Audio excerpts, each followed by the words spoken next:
Pablo Escobar, el capo, el patrón del dinero. Imagina ser tan rico que la riqueza deja de ser una bendición y se convierte en una carga. ¿Qué harías si tuvieras tanto dinero que las ratas se comieran millones de dólares al año sin que te importara?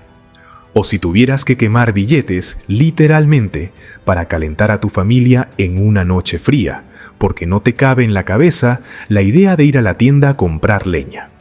Esto no es una película de Hollywood. Esta es la vida real de Pablo Escobar, el hombre que pasó de un pequeño ladrón de carros a ser uno de los individuos más ricos y temidos del planeta. Prepárense para un viaje a través de la opulencia más desquiciada, donde cada lujo tiene un precio de sangre. Quédate hasta el final porque la riqueza de este hombre y todo lo que hizo para obtenerla es impresionante. Claro, he ampliado el texto de forma significativa para incluir más detalles sobre sus bienes, propiedades, vehículos, el manejo de su fortuna y, lo más importante, el destino final de todo su patrimonio tras su muerte. Esto no es una película de Hollywood, esta es la vida real de Pablo Escobar, el dinero incalculable, la fortuna que se convirtió en una carga.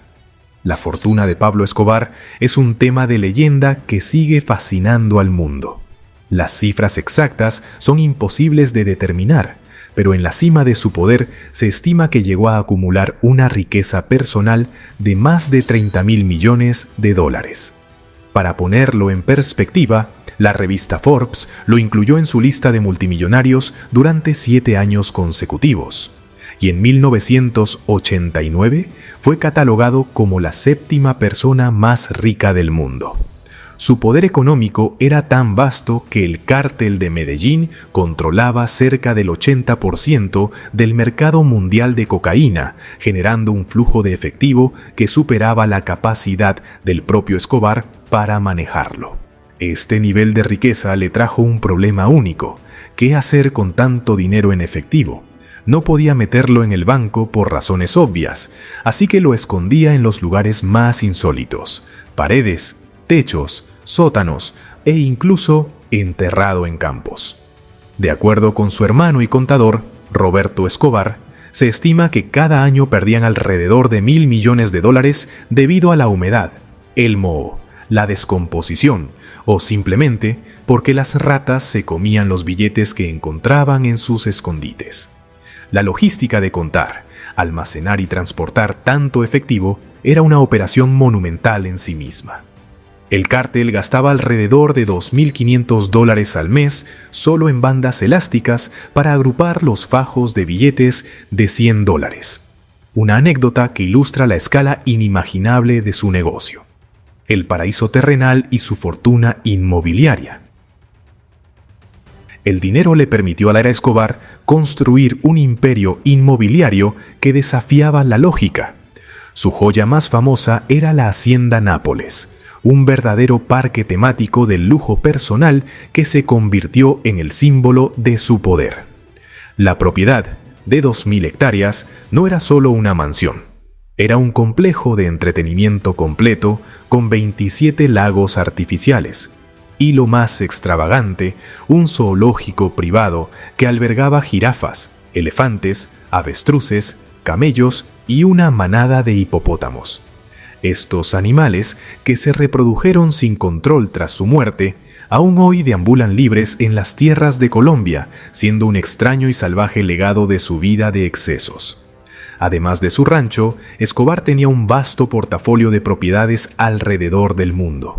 Poseía una mansión de casi 6.500 metros cuadrados en Miami Beach, una de las propiedades más exclusivas de la Florida, que le servía como base de operaciones en los Estados Unidos.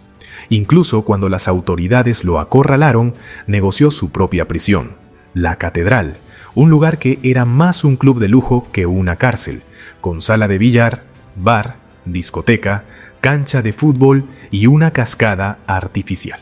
La flota del patrón, vehículos, joyas y la logística del terror. La fortuna de Escobar se reflejaba en cada aspecto de su vida, incluyendo su impresionante colección de vehículos.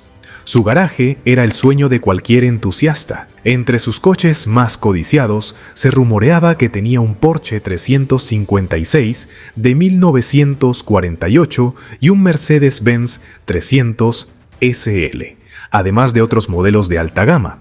Uno de los más emblemáticos era el Renault 4, con el que cometía sus primeros crímenes, que guardaba como un trofeo de sus inicios. Para su negocio, los aviones y los helicópteros no eran un lujo, sino una necesidad vital.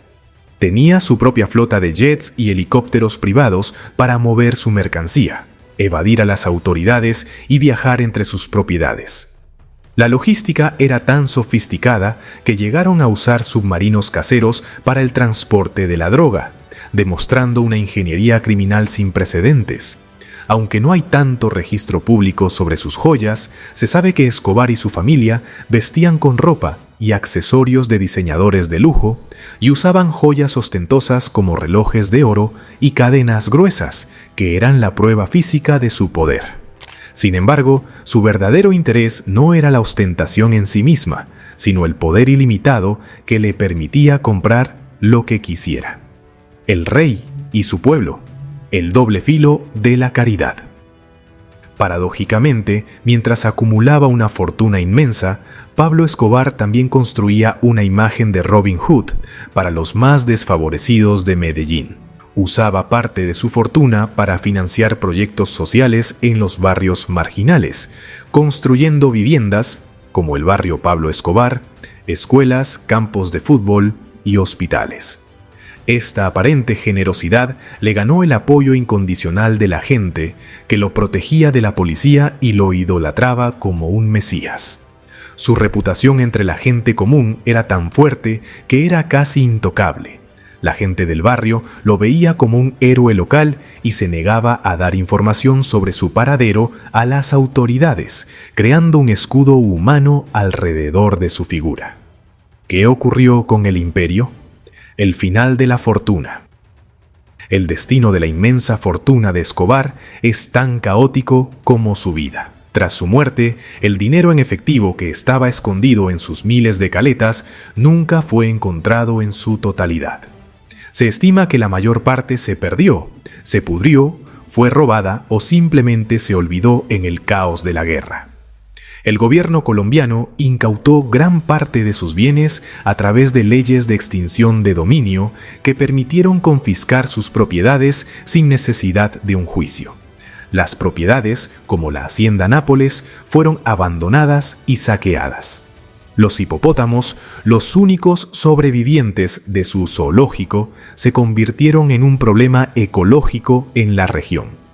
La famosa mansión de Miami fue abandonada y comprada por un empresario que, antes de demolerla, encontró una caja fuerte oculta. Sin embargo, la mayor parte de su fortuna líquida, sus joyas y su colección de arte nunca fueron recuperadas. Su familia, tras escapar del país, intentó negociar con el gobierno colombiano para devolver parte de la fortuna a cambio de un refugio seguro, pero el acuerdo nunca se concretó.